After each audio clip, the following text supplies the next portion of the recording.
المنتجبين سيما بقية الله روحه وأرواح العالمين له الفداء. بسم الله الرحمن الرحيم. اللهم كن لوليك الحجة ابن الحسن صلواتك عليه وعلى آبائه في هذه الساعة وفي وحافظا وقائدا وعينا حتى تسكن وتمتعه فيها طويلا. قال الله الحكيم في محكم كتابه الكريم: بسم الله الرحمن الرحيم.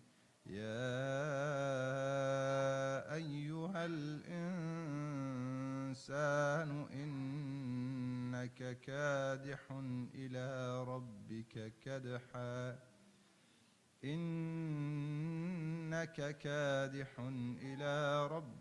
كدحا فملاقيه.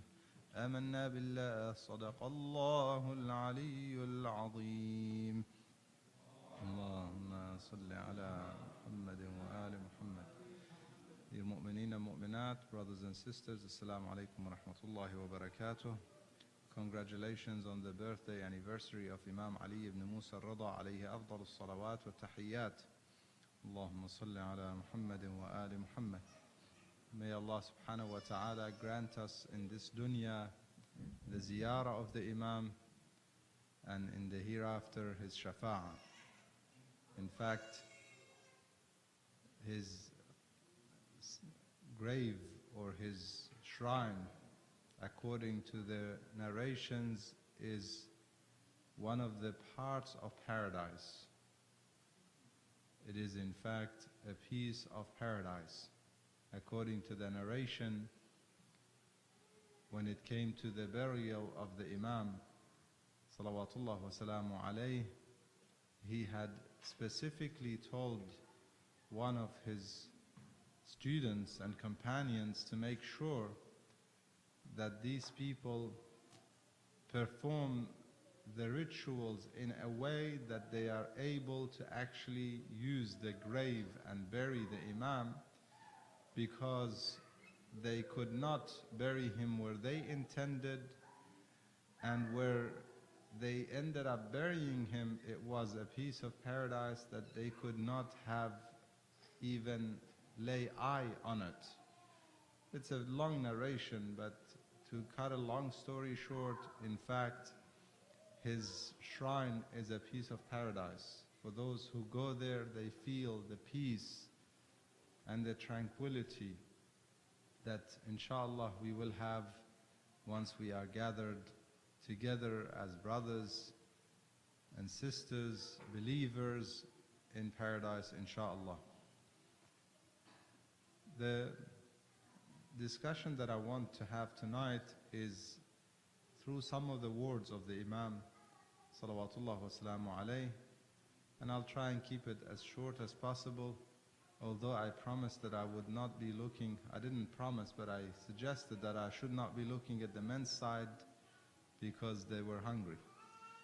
In fact, they wanted me to recite the ayah in dua regarding food. رَبَّنَا أَنزِلْ عَلَيْنَا مَائِدَةً مِنَ السَّمَاءِ. Inshallah, it will come down, and inshallah you will eat it. After all, it all comes down. All the night is dinner, huh? Inshallah. It is going to be difficult because at the same time you have the children who have already eaten and now it's their playtime. So I don't know how we're going to juggle that, but inshallah it won't be that difficult. In any case, the discussion that briefly I want to have is through some of the words of Imam Ali ibn Musa Raza alayhi salam regarding the concept of the true faith, haqiqat al-iman. In few ahadith, the Imam speaks of haqiqat al-iman, the true faith, and he also speaks of the truth of, or the completion of intellect, Kamalul Aql. Some of these ahadith of the Imam, from the Imam salawatullah wa salamu alayhi, Allahumma salli ala Muhammad wa ala. If we look deep into them, we will find that we have a long journey to go. A long journey that we have barely started when it comes to haqiqat al-iman. The reason why I want to discuss this is because unfortunately many of us, we are born into the religion. When I say many, there might be some that may have had a journey already, a long journey already, and I'll explain what I mean. Many of us are born into the religion and born into the school of Ahlul Bayt. And therefore, we did not make much of an effort in order to search for truth. Iman has the shells and has the core. The shells are the basic things that we say and we do. For example, when we say the Shahadatain, we have become Muslim. This is one level of Iman, where Allah subhanahu wa ta'ala says, Ya ayyuhal ladina amanu. He's addressing whom? Addressing those who submitted. They said the Shahadatain in the Quran. That is one level of Iman. However, that is not true Iman. That's why in the same Quran, Allah subhanahu wa ta'ala says, قَالَتِ الْأَعْرَابُ آمَنَّا قُلْ. When Arabs say, we believe, say, no, you do not believe, but you just say, aslamtum. You just submitted. وَلَمَّا يَدْخُلِ الْإِيمَانُ فِي قُلُوبِكُمْ. Iman did not penetrate into your hearts. Therefore, we'll find that Iman is a journey, and it has to be in the heart, not as something that we learn through our, the basic aql or basic intellect, where we learn certain things, certain principles, the shahada or the shahadatain, and then the basic principles of our faith, basic principles of our practice of our faith. All of these things are the shallowest and the shells. They are what we call the Islam level. When we want to get into the Iman, we will realize that it is way deeper than that. The Imam gives us certain conditions for that, which makes me question how far have I gone in my faith, in my journey. That's why I say many of us versus those who have gone through a journey searching for truth. And believe me, my brothers and sisters, if you sit and speak to those who became Muslims being born into other families, whether it be Christian or Jew or perhaps even Buddhist or Hindu or any other faith, and they research and they come and accept Islam, or eventually they learn about the school of Ahlul Bayt and accept it. And I say they learn about the school of Ahlul Bayt for a reason, because it's very difficult for somebody looking from outside into Islam to find the school of Ahlul Bayt. Our fault, by the way. It is our shortcoming. Immediately they see the schools, in fact they see the extreme opposite. Often they find the Wahhabi school. The first thing they find is the Wahhabi school. And I've seen so many, where the journey starts with Wahhabi, then if they're really searching for truth, they'll become a little bit moderate, and they'll search further, and eventually they'll find the school of Ahlul Bayt. And I shared one of the examples who I met in this very city of Orlando, and he had gone through that journey. The issue is with these people, they have searched for truth and found it. What about us? Did we search for truth? Did we make any effort to search for truth? I want every one of you to ask yourself that question. Did I make an effort to search for truth and find the real truth? Or was it a simple matter of, okay, my parents were Muslim Shia, and therefore I am Muslim Shia. My parents were Muslim Sunni, therefore I'm Muslim Sunni. Isn't that what most people are? If you look at it, across the world, this is what most people are. Where do we stand in there? If we have not been searching for truth in our life, we have not reached Haqiqatul Iman. The Imam says the first condition for Haqiqatul Iman, the number one condition, is what? Is at-tafaqquh fi ad-din. If you want to reach Haqiqatul Iman, you need to do tafaqquh fi ad-din. What is tafaqquh fi ad-din? Study your religion. At-tafaqquh fi ad-din is to study the furu' and the usul of your religion. So we have a deep understanding of our faith. Not a shallow understanding, not a matter of I heard and people say. Isn't that what often in fact you ask people, in the old days you'd ask people, how did you learn about your religion?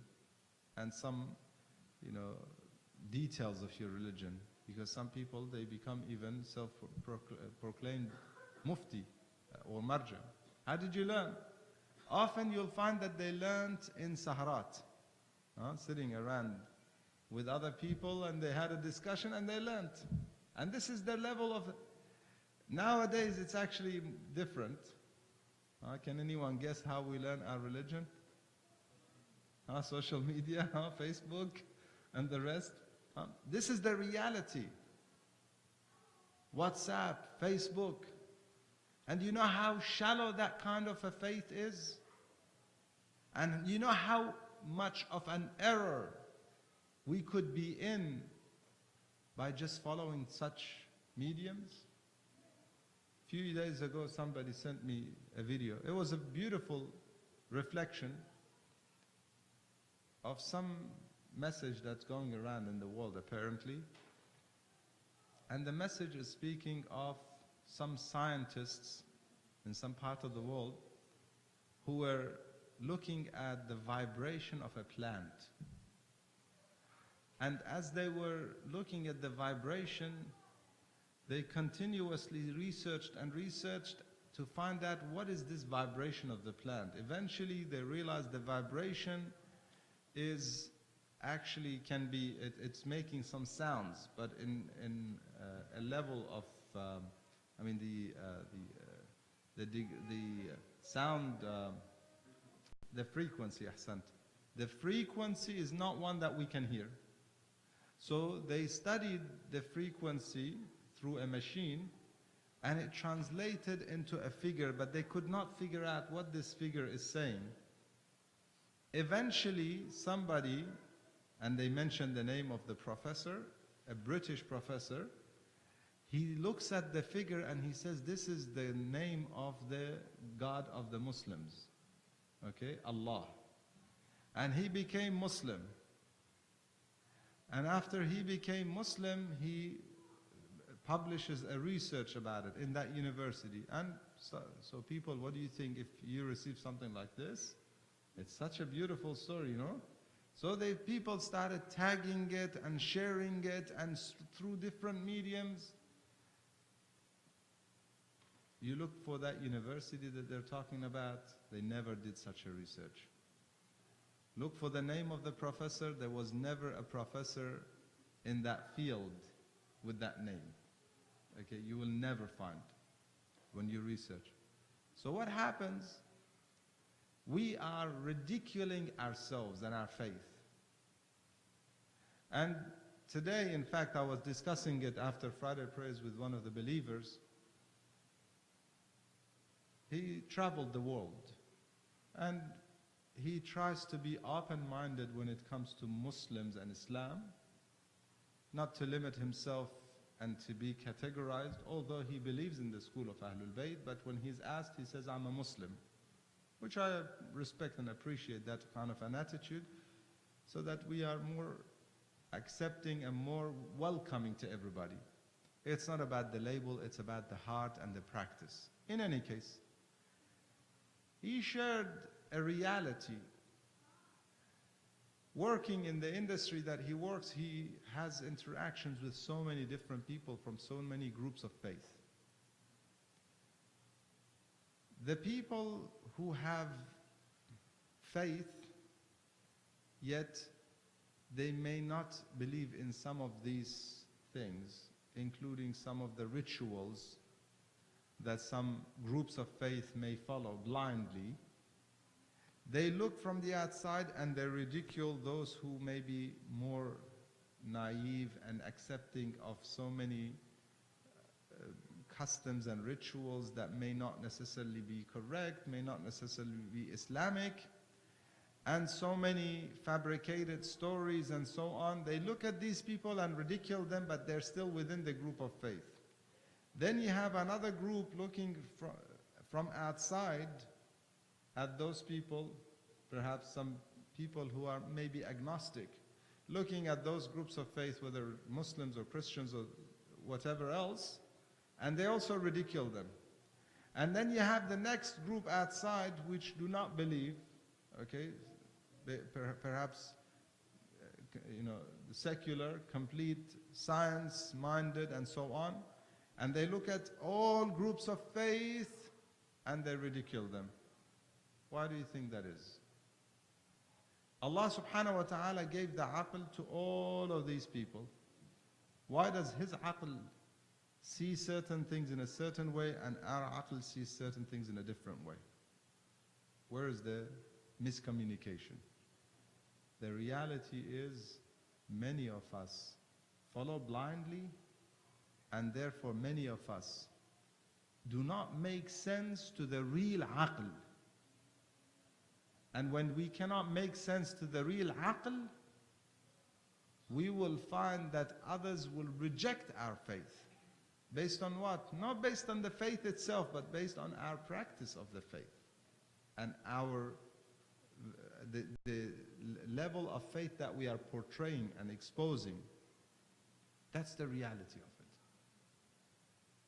it. Imam salawatullah wa salamu alayhi, he says, you will not reach haqiqat al-iman, the true faith, unless you study your faith. Tafaqahu fi ad-din, hatta yatafaqaha fi ad-din.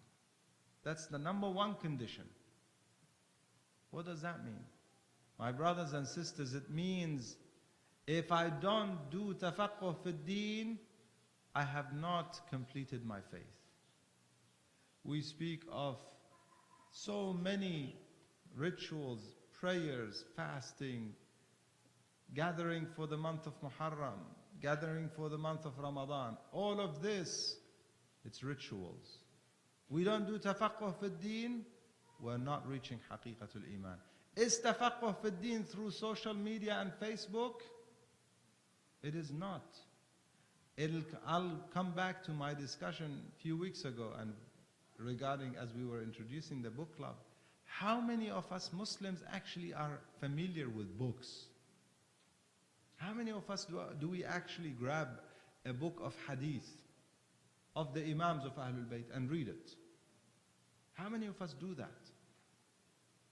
Do we want to be the kind of people that the Wahhabi looks at us and ridicules us because of some of our shallow and some of our fake, in fact, traditions, and says, look at these people? As a result, even if he was searching for truth, looking at our truth, he would reject it.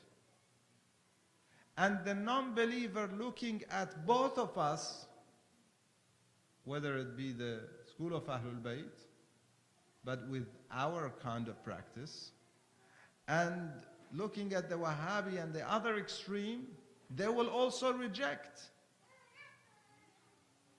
In other words, in our actions, we are not inviting anybody, rather we are repelling people. What is the reason? Lack of tafaqquh. When we do tafaqquh fi deen, when we study our faith, we are reaching that ummatan wasata. And this is what exactly the Imams of Ahlul Bayt kept on telling us. That we are nahnul ummatul wasat. The Imam Sadiq alayhi salam, he says, we are the ummatan wasata. Who are the ummatan wasata in the Quran? Allah subhanahu wa ta'ala says, لِتَكُونُوا شُهَدَاءَ عَلَى النَّاسِ. So that people can learn from you. We need to learn from Ahlul Bayt. How can I learn from them if I don't open? Believe it or not, many of our Sunni brothers, they're more familiar with hadith than many of us, than most of us in fact. They open the books of hadith and read. It's as if we do not know anything but what we hear, if we are lucky and fortunate enough to be participating in the majalis, what we hear from the minbar. Okay? And then some of us, what we hear in our gatherings. Today, what we hear in the social media. You may wonder, why am I speaking of this? If we do not do tafaqquh fi deen, one of the biggest problems that we are facing now, today in the Shia world, and I want to bring it to the Shia world. One of the biggest problems is that you'll have speakers coming to the majalis, especially in the West. Why do I say in the West? Because in the West, there's lack of speakers, especially in the English language. So often, if I use the saying, the Arabic saying, you know, there were no men in the city, so people started calling the rooster Abu Ali. I don't know if you've heard that one. Okay? There were no men. Basically, lack of speakers and scholars. Anyone who can sit on the minbar and speak few words, ahla wa sahlan, including myself. I'm not excluding myself here. Next thing is, people hear contradicting views. Somebody comes and says something regarding the following of Maraja, for example. Another person says a different thing altogether. Rules and regulations. You'll have people coming and telling you different things. And people are confused. And you know what happens, especially with the young generation, when they are faced with that kind of contradicting views from the minbar, from scholars, the simplest thing is, and this is a rule actually, principle used in fiqh, in the hawzat. There's a principle in usul al-fiqh, it's called ta'aradata tasaqatata. When two narrations contradict each other, if you cannot combine them, you cancel both of them. You go back to the principle, which is the Quran. This is a principle in usul al-fiqh. I'm not sharing that to do any usuli discussions here. What I'm saying is, naturally as human beings, if I have two speakers, one says something, the other says another thing, I reject both of them. That's naturally what happens. So either we have deviation in our faith, or we have a generation who does not want to have faith altogether. As a result of what? Coming back to the first principle. You might say, well, it's the scholar's fault or the speaker's fault. No. It is our fault because we do not do tafaqquh fid-deen. We do not research our faith. When it comes to many things in life, we're willing to learn how the system works because this is our livelihood. How does the taxation work? How do we use, I don't know, smartphones? How do we use the different systems that may come and may be introduced? You learn about them. Why? Because this is how you can run your day-to-day transactions in life. Banking. Some of you may not have, as young boys growing, including myself, we didn't have, the ATM cards. It's a new thing. So we had to learn about it. Yeah? It's not so difficult, is it? When it comes to our faith, we're not willing to, unless we fall into some major issue, then we start questioning and we want text and we want proofs. Why do we not do tafaqquh fi d-din? The Imam says nobody will reach haqiqatul iman unless they study their faith. It is sad that we are willing and we are so eager to participate in things that concern us for this life. If an announcement is made, and I'm not pointing the finger at anybody and I don't want to offend anybody. If an announcement made, and some of you may recall when this Muslim ban came into place, an announcement was made that a lawyer is going to come and speak to the community. Out of a sudden, everybody was there after the program and everybody's asking questions and so eagerly wanting to learn our rights, what are the issues that we may be facing and so on, and how do we deal with the problems. And why? Because that's something to do with this world and how we can live life here. But you announce something about, a course on salat. A book club is formed so that we learn questions and answers about our faith. How many people are eager to actually read and discuss and study and research and sit and have a dialogue and so on? Let's think about it. Have we gotten our priorities wrong? Or do we not realize that we are on a journey? Do we not realize that departure is sooner or later? Nobody escapes it. We are all departing. And once we depart, it doesn't matter what citizenship you have and how much is in your bank account and how many properties you own.